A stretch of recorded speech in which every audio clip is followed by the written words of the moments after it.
Sabi nga, better safe than sorry. Mas okay na may self-defense tool ka kaysa wala kang panangga sa oras ng panganib.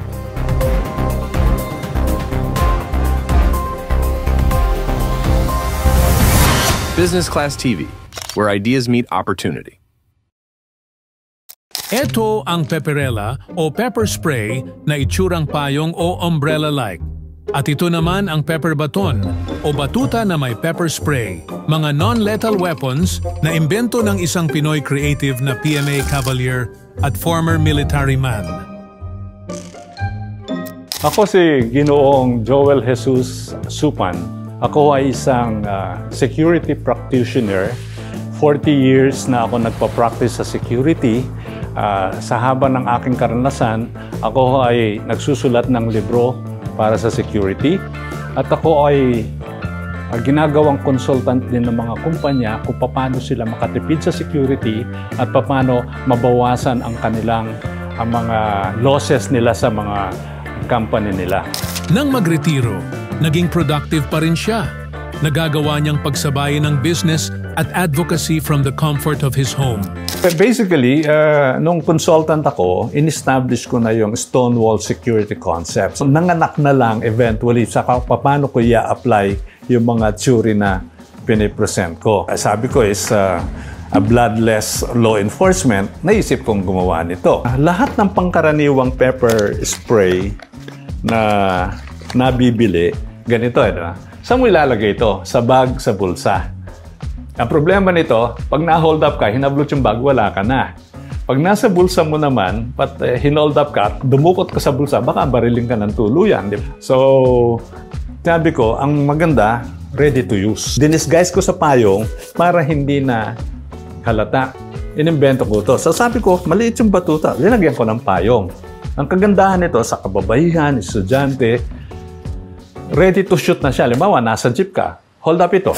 Pinindot mo, tapos na ang hold up. Natutukan ka sa likuran, hold up to. Bugahan mo. Kasi kadamarasan ng hold upan, nangyari is that, alam mo na, hold upin ka, kabado ka na, pero wala ka pang magawa. Ito, ang kagandahan nito, pag kaduda-duda, bugahan mo na. Pwede naman mag-sorry. Hindi naman mamamatay. Ay, sorry mo kakasing hold up.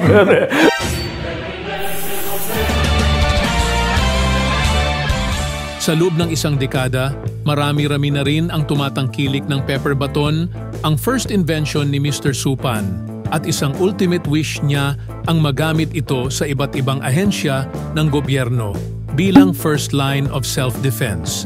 So ito yung pepper baton, kung nakita man natin, ito ay parang batuta, yari sa hard plastic ito ha, kung titignan natin. So, isipin mo, hindi mo na kailangan lumapit sa kalaban because ang range nito about 10 feet from your arm.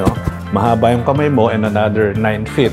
Mga 10 feet ang range. Itong pepper baton, nagbubuga ng pepper spray na pinaghalong alcohol na mahapdi sa mata at concentrated na sili na piniga na sili, dinagay mo. So, hindi nakakamatay. Gagawin nito is papipikitin ka niya. Ang taong nakapikit, hindi nakakakita. Ang taong di nakakakita, wala nang laban yan. Ang pepperella naman po ay isang pinaigsing pepper baton na binalutan ng tela para magmukhang payong. Ito ay maganda at mabisang gamit para sa self-defense ng humigit kumulang na 40 million na workers na pumupunta sa kanilang mga trabaho at umuuwi sa kanilang mga tahanan sa mga alanganing oras ng gabi. Ang pepperella ay maaari ding gamitin ng mga humigit kumulang na 20 million na mga estudyante na tulad ng mga trabahador ay umupunta sa kanilang mga eskwelahan at umuuwi sa kanilang mga tahanan sa mga alanganing oras. Ang pepper baton na kung tawagin ay nightstick with pepper spray ang siyang takdang gamit ng mga humigit kumulang na 700,000 barangay tanod sa buong bansa. Ito ay sang-ayon sa kautusan ng dating DILG Secretary Lina sa pamamagitan ng Memorandum Circular 2003-42. Ang pepper baton ay isa rin sa mga takdang gamit ng mga security guards. May mga humigit kumulang na 600,000 guards sa Pilipinas ngayon. Ito ay sang-ayon sa bagong batas na Republic Act 11917 kung saan sinasabing ang gwardiya ay gumamit ng force continuum o isang konsepto ng pag-aresto ng tao na ang lakas at dahas na gagamitin mo ay sang-ayon lamang sa dahas at lakas ng gagamitin ng taong hinuhuli mo. Isa din sa kanyang bagong imbensyon ang kakaibang klaseng posas.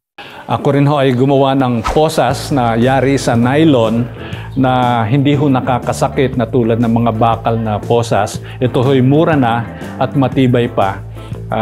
Kaya ang tawag natin lahat ng produktong ito is they are essential for bloodless law enforcement na aking hong itinataguyod hindi lang sa mga ordinaryong mamamayan, pati na rin ho sa mga otoridad tulad ng mga kapulisan, ang jail management, at saka ho sa mga fire at saka sa Bucor. Ito ho ang mga kailangang gamit nila. Ang negosyong ito ay maaring gawing na rin negosyo nito lalo na ho yung mga nag-retire na walang nang ginagawa. Kaya kung sino man ho kung gusto mag-negosyo ay pwede niya akong lapitan at matutulungan ko silang maitatagan negosyo nito. Business Class TV ang iyong kabalikan. Walang mga tao na maghihirap. Kaya-kayang abutin ang iyong mga pangarap. Business Class TV, where ideas meet opportunities.